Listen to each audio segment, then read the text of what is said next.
Hey, Jen Lehner here, and you are listening to the Front Row Entrepreneur Podcast, episode number 5. You are listening to the Front Row Entrepreneur Podcast, where you always have a front row seat for the best tips and strategies in online business, marketing, and productivity. Now, here's your host from her studio in Shaker Heights, Ohio, Jen Lehner. Today, we're going to talk about LinkedIn. A lot of people think about LinkedIn as a place for people who wear suits, lawyers, insurance agents. You know what I mean. But that really couldn't be further from the truth. I've created a helpful checklist for you based on everything discussed in this episode. Just text LinkedIn checklist, all one word, to 44222, and I'll send it right over. I want you to think about this. When somebody Googles you, or better yet, go ahead, log out of your browser and log back in incognito. Either log out, have someone else log in, do it from another computer. But the point is, make sure that you go to Google as a stranger, not as yourself, okay? And then type in to the Google search bar your name and tell me what comes up. I am willing to bet that one or two things are going to pop up.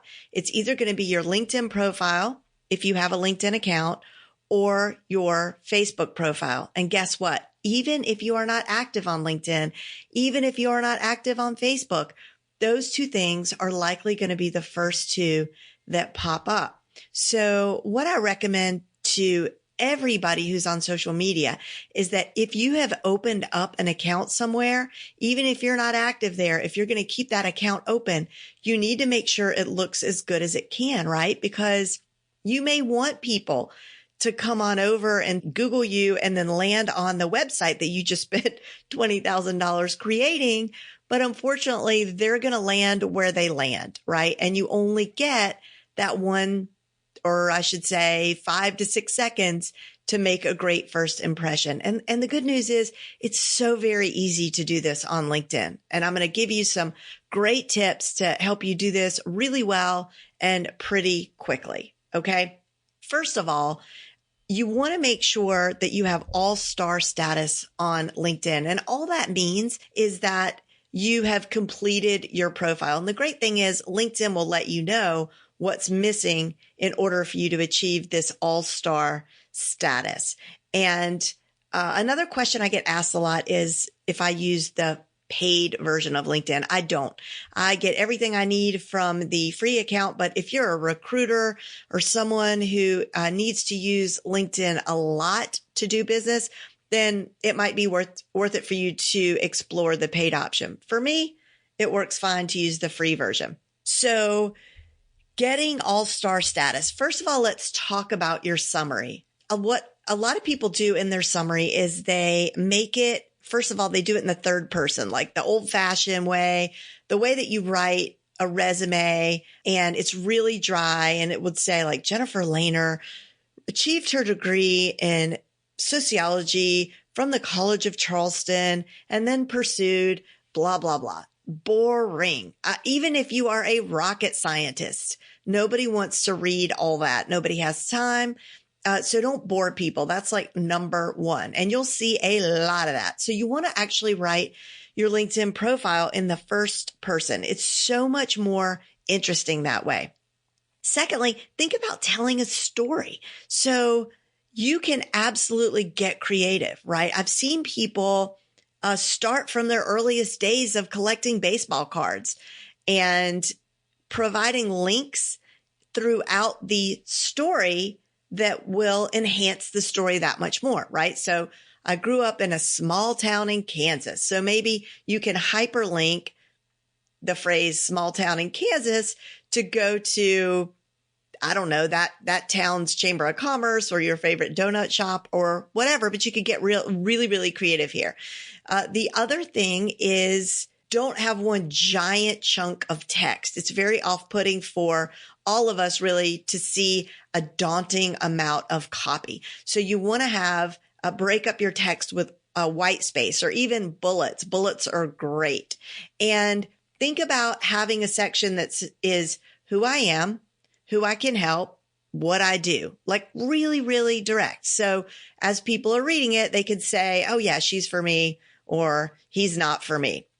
And the other thing with your profile is let's keep it visually interesting. So starting at the tippy top of your page, there's a banner, and I'm not going to give you the specs on that because it honestly changes like month by month, but you can easily Google LinkedIn banner specs and get the dimensions that you need. Hire someone at Fiverr.com or Upwork, or do it yourself over at Canva.com. And I'll put all this in the show notes, but you can easily create a really attractive banner. And hey, as long as you have that, why not use that real estate to put another reminder of what it is you do or who you serve, and maybe your phone number or your big domain name so they can't miss it. The other thing is your actual heading next to your name. So whenever you move around LinkedIn, this follows you everywhere. And LinkedIn is a database just like Google. So when people search Google or LinkedIn, if you have the right keywords in your title, in your heading, then it's going to help you to get found that much more easily by the people who need to find you. Okay, so you may have noticed when you're on LinkedIn, some people will say financial advisor seeking opportunities in the home health industry. The point here is that your headline is dynamic. You could change it on a daily basis. You could change it based on whatever kind of outreach or networking you're going to be doing that day. If you know that people are going to be looking at your LinkedIn profile on a particular day, like let's say you're going to a convention and you're going to be meeting a lot of people, or you're going to be speaking, taking the stage, you could change your heading to suit that purpose. Again, highly searchable. So you want to put those keywords. If in my case, I'm a digital marketing strategist, I absolutely have that in there. If you're a consultant, it should be in there. What you do should be in there very explicitly. This is not a place to get clever. Although if you have room after the fact and want to say that you're passionate about diving, deep sea diving, or you're passionate about golden retrievers, you would be surprised what a great icebreaker that can be. All right, the next thing I want to talk about is the difference between a status update and an article. So when you head over to your profile, you'll see that there's an opportunity to share a status update or to post a link to something that you've read, an industry article that you think might be interesting to your audience. But then there's another place where you can post an article. And this is a really overlooked feature in LinkedIn, but it's really, really powerful. So what you're able to do is, and this is what I like to do, is if you're already blogging, is to literally copy everything from your blog post after you write your blog post, and then come over here to LinkedIn and paste all that into their word processor. So when you go to post an article or to write an article in LinkedIn, it actually opens up their really nice, easy to use, sleek word processing tool. Okay. So not only that, I noticed the other day that I went to one of my blog posts because I was demonstrating this very thing, and I copied the whole article, and the article actually, or the blog post, had a lot of links in it. So a lot of the words and phrases and sentence were hyperlinked to outside resources. So I copied all of that and went over to LinkedIn and pasted it into an article, and all those phrases and words stayed linked, which saved me a huge amount of time.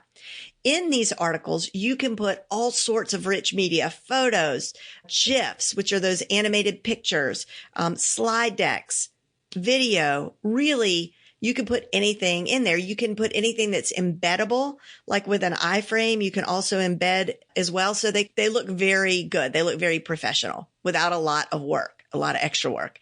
The next thing is you want to make sure it will ask you to tag your article. I think you get up to 3 tags that you can use. This is very important, and here's why.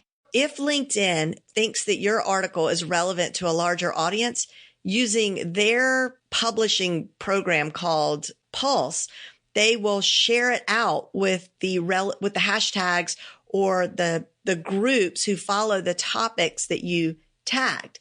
And I don't know what their algorithm is, because as it turns out, it's not like you have to have a ton of engagement, likes, shares, comments on any given article for them to put this in Pulse. But there is something that they're looking for. And what will happen is, much to my delight, this has happened several times, where I'll post an article and Pulse will pick it up and thousands of people will see it, way more people than would ever see it on my blog. And here is the most important thing about posting articles on LinkedIn.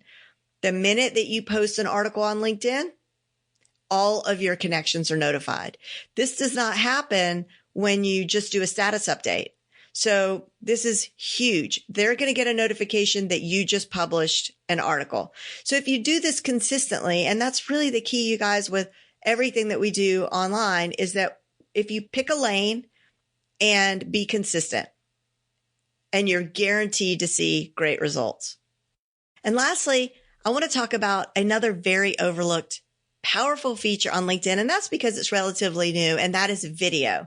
So a couple of months ago, LinkedIn announced that you could post native video to the platform. And really, all that means is that you could publish a video directly to LinkedIn without having to put it on YouTube first or Wistia or Vimeo. You could just upload it directly to LinkedIn. And it looks so much better. It takes up so much more space, so much more real estate in the news feed. So more people are likely to see it. That's number one.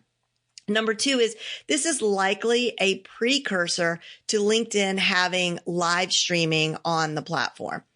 And because they want you to use this feature, they are favoring you when you do. So it's a really good time to take advantage of that. And if you're shy about being in front of the camera, I would tell you that there are ways around this. First of all, you could do a video that is a slide share, right? Or a slide deck, and you could give some value to your audience. You could give industry updates, your top 10 list of favorite industry books, your favorite podcasts, and you can actually just present that in a video format that is a slide deck and you don't have to be on camera. But I do think it's way more powerful if you do get yourself on camera, because the whole goal here is to connect with your audience. It's called social media for a reason, and you want to connect and engage. You want them to know you and like you and trust you, because as we know, we all do business with people who we know, like, and trust. This episode of the Front Row Entrepreneur Podcast has been brought to you by the Front Row VIP, a private membership community where members enjoy all of the latest, greatest, and most practical tips and strategies for building an online business. This membership includes live coaching calls, a library of fresh step-by-step trainings, and a support community unlike any you will find anywhere. At the time of this recording, membership is open for a crazy low rate of $37 a month. You could go to frontrowvip.com to learn more.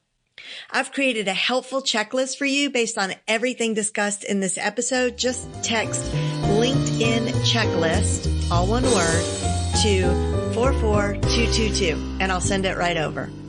See you next time.